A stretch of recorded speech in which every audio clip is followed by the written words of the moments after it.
Hello everyone, welcome to the Hindu analysis for 21st January 2021. Let us get into the first article. So, as a part of negotiations between the protesting farmers and the central government yesterday made an offer to the protesting farm unions stating that we recognize your stand, let us offer something in between where we'll put the three farm laws on ice for an year or 18 months. This is an appeasement or an thaw in the stands taken by both the central and the farm unions, where the center was saying that we will discuss clause by clause. Respectively, the farm unions were saying that nothing short of repeal of the three farm laws is going to move us from Delhi border. So this is a headway in a sense, because at least one party is coming to the table with an offer, and it's good news in the sense that it doesn't entirely solve the problem that both the sides are claiming to be, but it is at least one way a part of solution. So what is the current status? So farm union leaders will consider a proposal from the union government to suspend the implementation of three contentious farm laws or farm reform laws for the next year and a half, while a committee is formed to look into their demand. Remember, the committee that they are talking about here is not the same committee that was appointed by the Supreme Court. So their major demands have been a repeal of the three farm laws on agriculture marketing and the new legal guarantee for minimum support price. See, one thing that you have to remember here is the farm unions who are protesting are not only asking for the repeal of the farm laws, they are also asking for a legal guarantee on MSP, which the government is saying that you don't need a legal guarantee. We are already providing a semi-guarantee kind of a deal on the minimum support price. So the union leaders said the center has also offered to submit an affidavit to the Supreme Court to this effect. So in order to build more trust between the farmers and the central government, the ministers also agreed or proposed to submit an affidavit in this regard, meaning that they are going to postpone the implementation of the three farm laws for an year and a half or 18 months to the Supreme Court itself, in a sense legally binding it. At least there is an overseeing authority for the word of the central government. So, coming to the next article, Karnataka tops in innovation shows index. So, the index that we are talking about here is India Innovation Index. So, India Innovation Index is released by Niti Aayog. This was first started in the year 2019. And the first time when this report was released, Karnataka was the leader. It gained the most points. So before getting into a discussion about this article, let us understand more about the India Innovation Index. As I said earlier, India Innovation Index is released by Niti Aayog, developed on the lines of Global Innovation Index. The reason for this particular coming out with a separate index for India is two-pronged.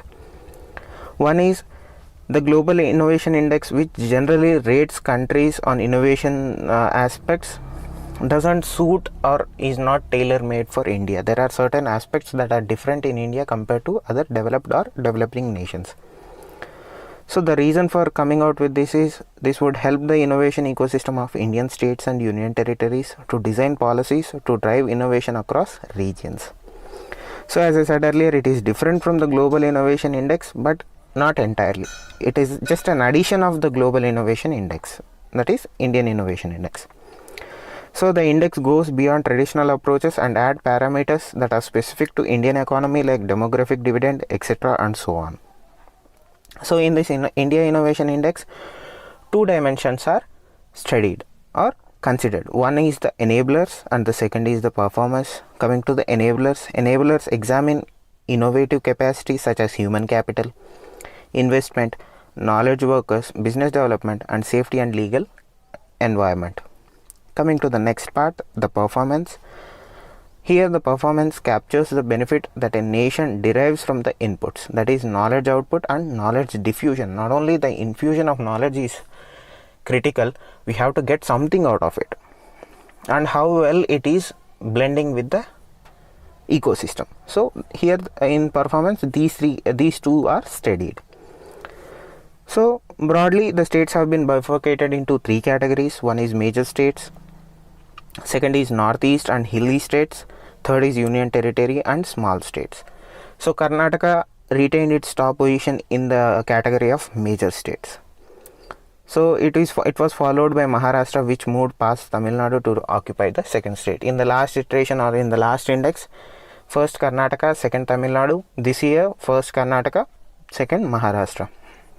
Maharashtra moved past Tamil Nadu to get the second place. So what is the primary reason for Karnataka getting the first ranks?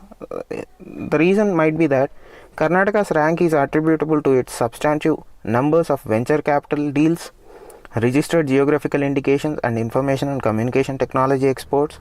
Its high FDI inflow has also enhanced the innovation capabilities of the state. These are the main reasons why Karnataka is the top and has also retained its top spot. Coming to the next article, managing the rollout. So this article primarily deals with the vaccine hesitancy problem that has been going on in the recent vaccination rollout for primary healthcare workers and frontline workers. So the author states that the government must investigate and publicize the reasons for vaccine hesitancy. It's also information kind of a method to tackle vaccine hesitancy. If you are well aware, yesterday both the companies in India, two vaccines, one is Covishield and other is Covaxin, received emergency use criteria permissions or clearances. So yesterday both the companies, Bharat Biotech and Serum Institute of India, came out with fact sheets for their vaccine. What is fact sheet? Ordinarily, a fact sheet as well as a product insert, a note that accompanies every vial of a vaccine, is mandatory formality. So whenever you buy a vaccine to be administered, it comes in a box, it has some literature attached to it. In that literature, a fact sheet is also printed which states who can use, what are the side effects and who cannot use. Primarily who shouldn't use the vaccine and what are the side effects of these vaccines are printed in these fact sheets that are accompanied with vaccines. So in order to that, Bharat Biotech has formally informed via its website that the vaccine is inadvisable to those with a history of allergies, fever and bleeding disorders, along with those on medication or blood thinners and whose immunity has been compromised. So these people, these are the people who have been advised not to take their Bharat Biotech Covaxin. Along with it, they also said or recommended that the vaccine be not given to pregnant or lactating women, or lactating in the sense that women who have given birth recently. Looking after, since Bharat Biotech came with a fact sheet, similarly Serum Institute also came with their set of restrictions stating that and released their fact sheet. So coming back to the concept of topic of vaccine hesitancy, the data indicates that 9 states, according to data provided by the Health Ministry, have rates of over 70%, and 3 states less than 40%, and more than half of the states fall somewhere in middle, meaning only few states have more successful vaccination drives. 3 states have less than 40% vaccination rates, and the rest fall anywhere between 70 to 40%. While India has given jabs to nearly 7.8 lakh eligible candidates, it is very short of our goal of 1.4 million inoculation percentage. So the adoption trend is unsurprising. The medically literate, as many recipients are, because remember, we are giving vaccines to healthcare workers and frontline workers. Healthcare workers are medically literate. They know what science is involved behind those vaccines. So as I said earlier, as many recipients are medically literate, and they realize the difference between a vaccine being safe and efficacious. Safe means it doesn't cause adverse reactions. Efficacy means it works. It prevents the disease or helps in reduction of the disease. So there is a difference. Both the vaccines got their safety clearances, but efficacies are still a question mark, especially in the case of Covaxin. So the author suggests few ways to tackle this vaccine hesitancy. A way forward for the government to inspire confidence is to monitor, report, and be forthright with the challenges it is facing. True, the government must come out with certain strategies and explain to the population that, man, we are facing these problems. We hope you understand and help us tackling this. This is the data that we have, and be very transparent with every data. They shouldn't hide anything to the public. They have to come out, even if there are some very adverse reaction. If even people died, the government should come out immediately and say these people died and reason, or give reasons as to why these people died, so that future questions or future hesitancy percentages remain low. And there has to be greater coordination between center and states on sharing and investigating and publicizing reasons for hesitancy. It should be a federal or it shouldn't be like a federal or a local response.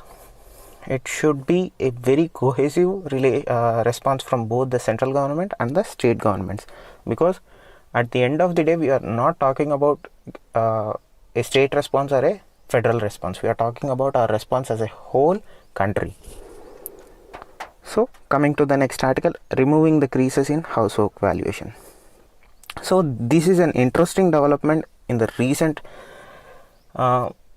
days, because though this concept has been in existence for a long time, in India this particular concept caught attention recently because of one person. So the concept that we are talking about is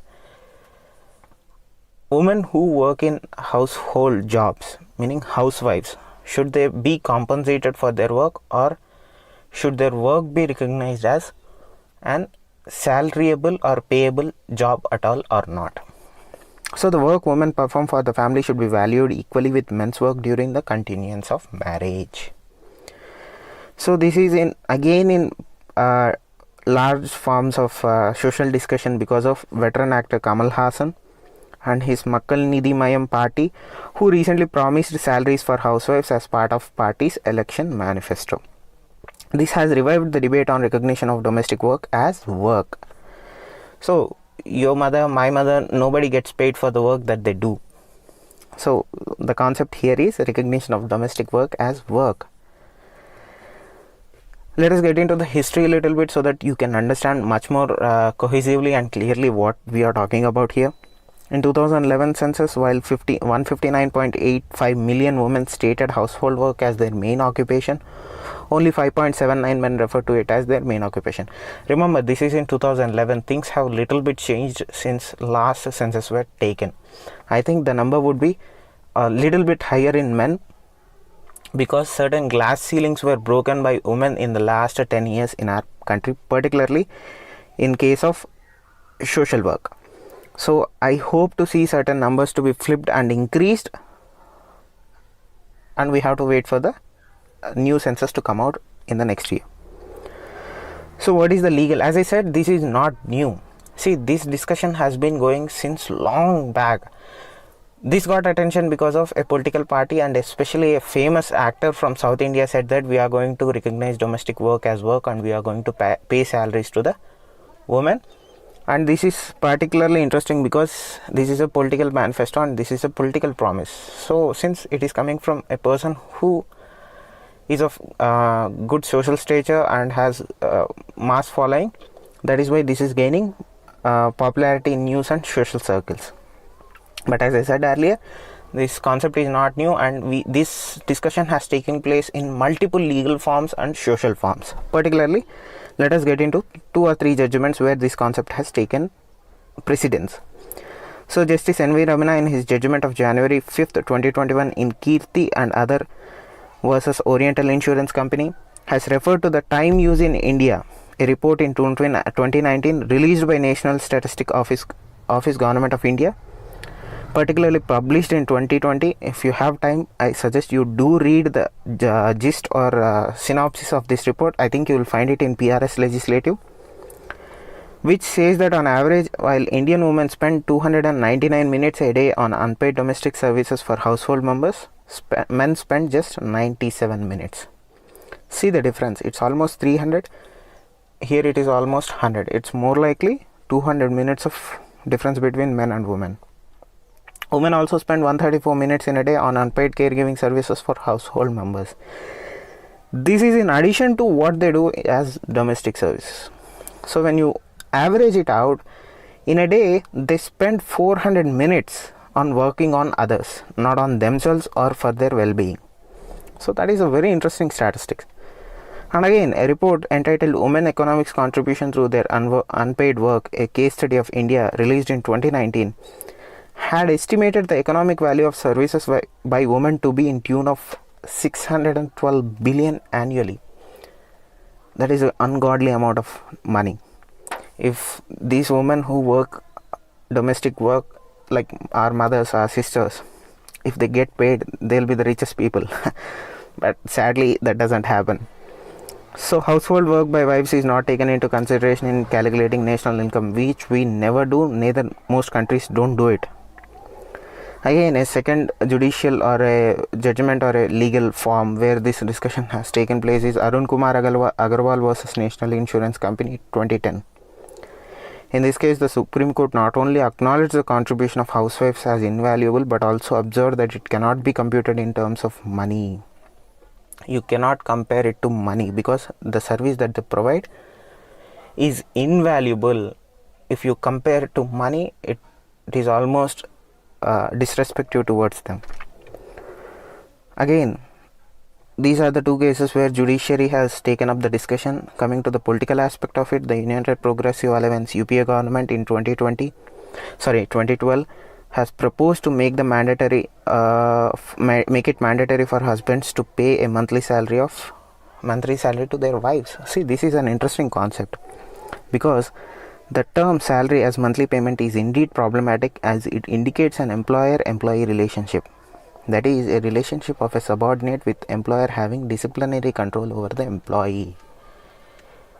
Wives do not deserve a master and servant relationship. Our country has already a very complicated patriarchal relationship with wives and husbands. You cannot introduce the concept of employer and servant into already a complicated marriage. So that is a very cautious problem that has to be tackled separately, which the manifesto of Mr. Kamal Hassan's party does not discuss about. It says we are going to pay, but what is going to be the relationship between a husband and wife if one is paying for the other? Coming to the next one, the United Nations Committee on Elimination of Discrimination Against Women in 1991 had recommended measurements and quantification of unremunerated domestic activities of women and their recognition is in GDP, so that the de facto economic contribution of women is highlighted, but it didn't happen.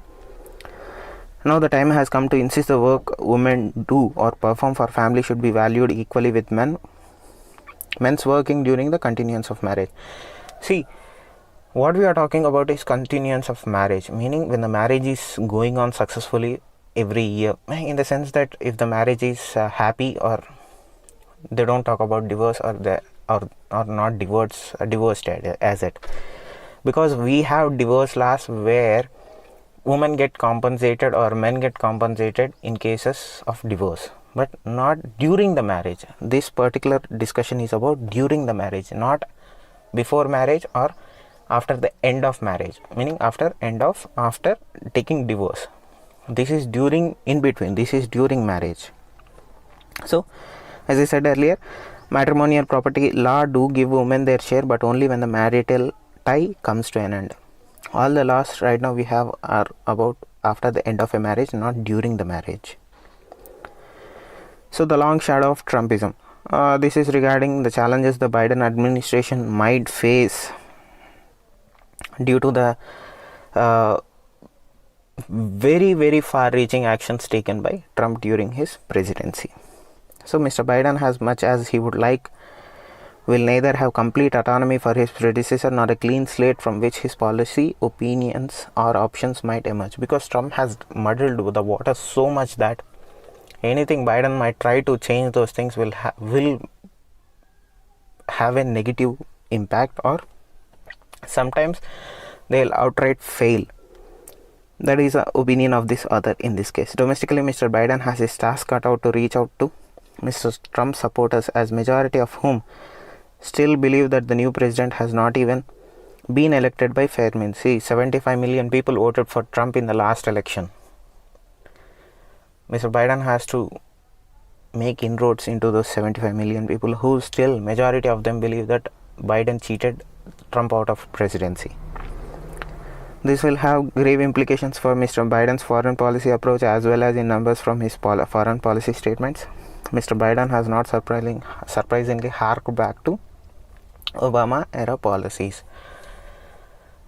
Obama era policies in regards to foreign policy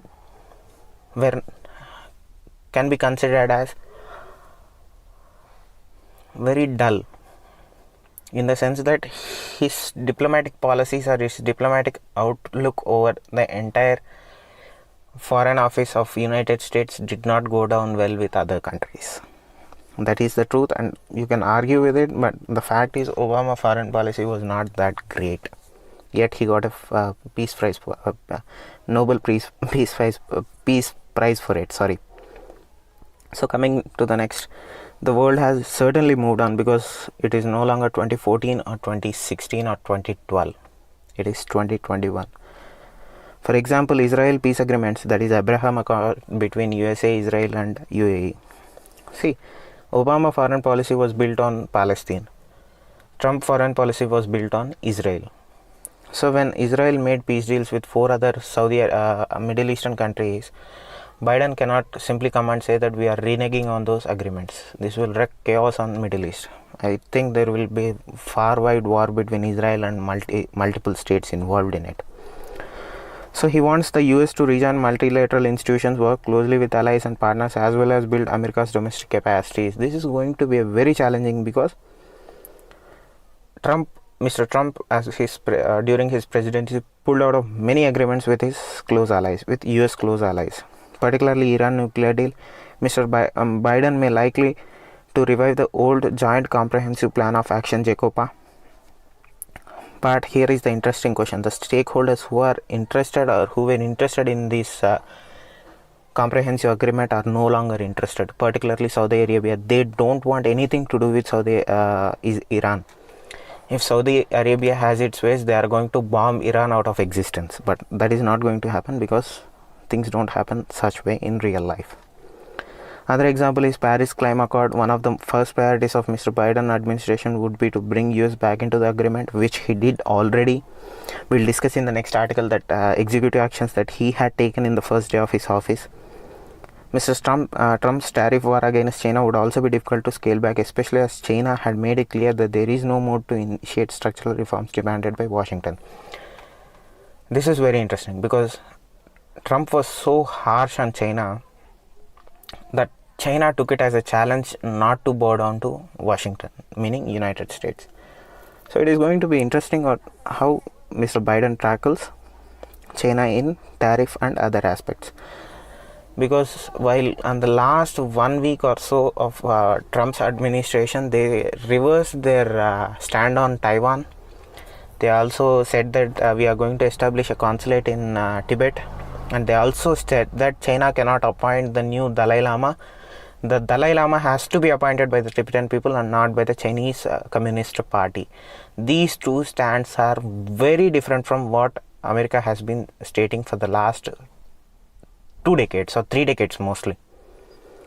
So he did a sudden U-turn in regards to Taiwan and Tibet.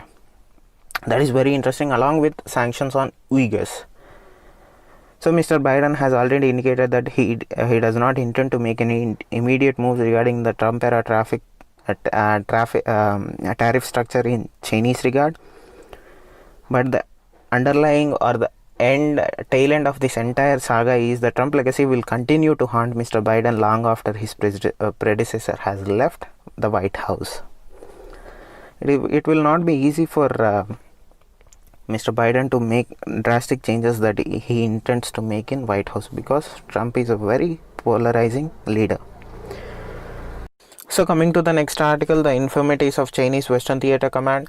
In this article, we'll be discussing about how Western Theatre of Chinese PLA, the Western Theatre Command especially deals with Indian side of the Chinese border.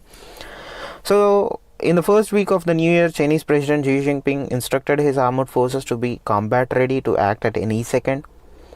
Mr. Xi issued new rules of selection, training, promotion of military personnel, because there has been a lot of problems with how the PLA was getting promoted in its rank, because earlier the promotions used to happen through favoritism. See, if you're loyal to certain people in the Chinese Communist Party, you get promoted as major, general, lieutenant, and so on, irrespective of how qualified you are. Recently, Mr. Xi, who assumed the command of PLA through various sweeping reforms in the Chinese Communist Party and the Chinese Communist party structure, clearly stated that promotion will be given to people who are loyal to him. So there has been a lot of changes. So there were several reasons for this aggressive rhetoric, because firstly, with Joe Biden, the current president, 46th president of United States, assuming the presidency on January 20, Mr. Xi wants to signal confidence and military preparedness in response to the new US policies on freedom of navigation operations in South China Sea and Taiwan Straits. See, the freedom of navigation operations are particularly important in regards to maintaining world order. Let me tell you, in South China Sea, the Chinese government or the Communist Party of China has this policy of the 8-dash line or the dash line approach. So they took over certain islands and they built artificial islands in the sea, and they are claiming ownership of the South China Sea. Since Obama administration, United States Navy along with other international navies has been conducting freedom of navigation operations in South China Sea. Particularly, they are taking warships into these contested regions and showcasing the might of their respective navies. Secondly, Mr. Xi's aggressive pursuit of disputed territories in South China Sea, Taiwan, and across borders with India has increased the chances of military conflicts. He needs more control of his PLA in order to ensure or showcase his strongman tactics to the local population of China. Domestic policies. Thirdly, the performance of China's Western Theatre Command in Ladakh last year was below par. It suffered a high number of casualties in June 15th Galwan Valley clash. The Indian Army also has captured the strategic mountain heights of Rangzela and other passes. My sources has indicated that public has been made aware of only one clash. One of my friends has clearly stated that there were multiple other clashes which were not disclosed to the public. And in the particular Galwan Valley clash, where we lost 20 soldiers, the Indian Army and my sources have clearly stated that they have lost more than 50 or 60 people. So that was a very significant loss for the Chinese Western Theatre Command. As a reaction, Mr. Xi replaced Zhao Zhangqi, the retiring commander of WTC Western Theatre Command, with General Zhao Zhidong, who had served at Doklam in 2017 and very close to him. So he as a direct reaction, he replaced the commander with a loyalist to Xi. The country's armed forces also suffer from a number of other structural issues. They are political and not professional force. Increasingly, Mr. Xi Jinping's actions have turned the PLA into a political force rather than a professional force. And the personnel are mostly conscripts with low level of education and low motivation, mostly from one-child families. They lack a tough mindset and battlefield experience. In the all years, I think Chinese army has not seen war or combat in 41 years. Our Indian soldiers see combat on a daily basis. So there lacks the professional experience between us and them. These limitations will certainly affect the performance of Chinese armed forces in war with any other professional, as we see in Ladakh. Because we are very professional and our armed forces are far more trained than that of the Chinese soldiers.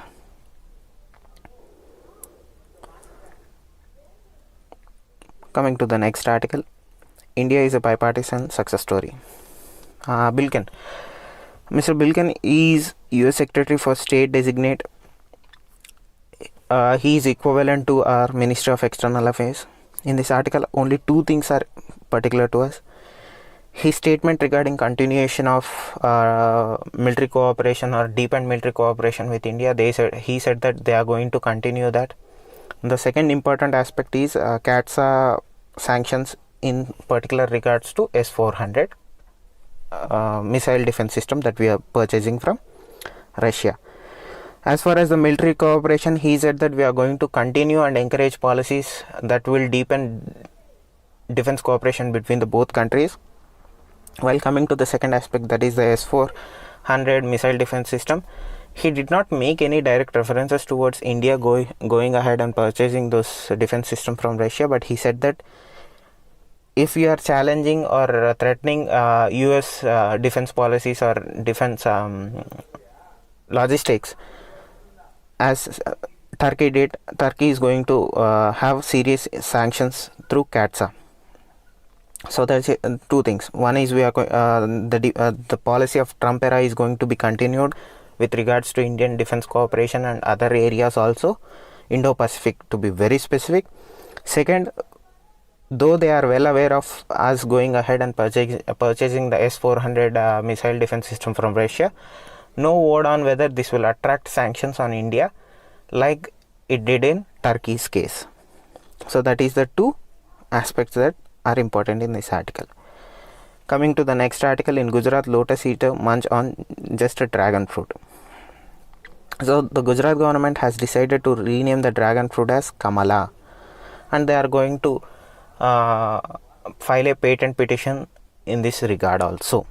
So there was this discussion by Prime Minister Narendra Modi, I think in last year July or June, so where he was talking about the farmers in Kutch growing dragon fruit in such adverse conditions. He brought them as an example to showcase that farmers are innovating, farmers are developing, and that is a good example to be followed by other farmers in very dried and arid regions. So he was talking about dragon fruit that time in respects to use of technology in growing things where generally it is not possible to grow things. So in this regard, they thought that the word dragon or the name dragon fruit might not be a right sentiment or right thing, as dragon refers to China, everybody knows that. So instead of using the dragon fruit, it does not sound appropriate, they are going for the word Kamala, which is a Sanskrit word. And the fruit also, the dragon fruit, if you have looked at it, it looks like an lotus. So I don't think there is any political motive behind it. I think it's just an perspective of optics. But you have to remember, if the patent is gone through and they have successfully renamed it, the dragon fruit from henceforth will be known as Kamala. So coming to the next article, Supreme Court dismisses Aadhaar review petition. So this has been a long standing dispute regarding Aadhaar being passed as a money bill or not. The Supreme Court, in a majority view, that is 4-1, 4 people agreed with the majority decision and 1 dissent was expressed, seeking a review of its 2018 judgment upholding the Lok Sabha Speaker's certification of Aadhaar law as money bill and its subsequent passage in Parliament. So in these deliberations, 2 questions has come up for review regarding the 5-judge Aadhaar's bench judgment in 2018. What are these? 1. Whether the Speaker's decision to declare a proposed law as money bill was final and cannot be challenged in court. The second question was whether the Aadhaar Targeted Delivery of Financial and Other Subsidies, Benefits and Services Act 2016 was correctly certified as money bill under Article 110(1) of the Constitution or not. So regarding whether the money bill was final, whether the certification by a speaker on money bill was final or not, the court said that majority judgment in 2018 said that speaker decision could be challenged in court only under certain circumstances. We have to wait and see what those certain circumstances mean, as whether was it correctly certified or not. And the second, as it concluded that the Aadhaar Act was rightly called a money bill. So coming to the article regarding world affairs, as I said earlier, we will be discussing what actions Mr. Biden took on his first day. In this article, he signed 17 executive orders on the first day of his first day in his office as president, 46th president of United States. We are not going to discuss about the 17. We are only discuss about 3. 1, he reversed Muslim ban, meaning when Trump was in office, he brought in an executive order banning entry of citizens from Muslim dominated countries or primary Muslim countries. Biden reversed it. Second, they agreed to rejoin the Paris Climate Accord. And third, he said that we are going to mask mandate. This is the third important. He made an executive order making wearing a mask in United States a mandate, meaning everybody has to follow it. So these are the 3 important. One is the Muslim reversal of Muslim ban. Second is the mask mandate. The third is rejoining of Paris climate deal. So he is making a 100-day masking challenge where they are asking everybody to wear. So the discussion, we will be waiting for further more information, and we will be discussing in tomorrow's or day after tomorrow's class about how his administration is going to tackle fighting COVID and international along with environment. Coming to the next article, India sends vaccines to 2 countries. This is in regards to yesterday's article where our neighborhood first policy has been activated to a new level with vaccine diplomacy. So in that regard, India on Wednesday began the delivery of COVID-19 vaccines to 6 neighboring countries and the key partner countries. One is Bhutan and one is Maldives. Both have received close to 1 lakh or 1.5 lakh vaccines. This is, as I said earlier, part of vaccine diplomacy and neighborhood first initiative of Prime Minister Narendra Modi. Thank you. Have a great day.